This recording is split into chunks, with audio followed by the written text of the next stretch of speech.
In Brightmoor, Detroit, Tess arrives at the house she booked online. The instructions say she'll find the keys inside the lockbox, but when she opens it, she finds it empty.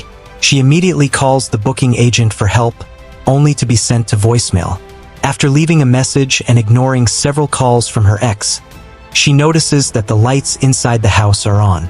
Tess rings the bell, and to her shock, Keith opens the door. He explains that he's currently renting the house, and they realize that the agent accidentally double-booked the place. Since it's raining pretty heavily, Keith tells Tess to come in. Then Keith shows Tess his booking confirmation to prove he's telling the truth. Tess calls the nearest hotel to try to get a room, but unfortunately it's already fully booked tonight. Keith overhears this and points out there's a medical convention in town, so he doesn't think there'll be rooms anywhere.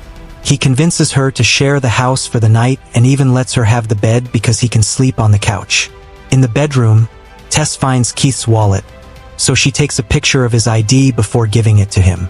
After taking a shower, she returns to the living room and discovers Keith waiting for her with wine. Tess turns down the drink, but agrees to chat for a while. She shares that she's in town for a job interview with a documentary filmmaker named Catherine, and Keith reveals that Catherine's next film will be about a Detroit music collective, which he's one of the founders of.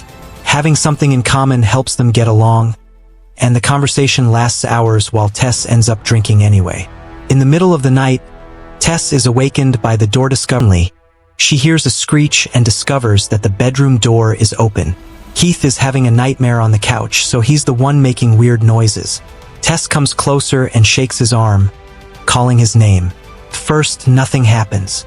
However, when she tries again, he's startled awake, and she screams in shock. Tess asks him if he opened her door, but he swears he didn't. Then, Tess goes back to the bedroom and makes sure to lock the door before going to bed.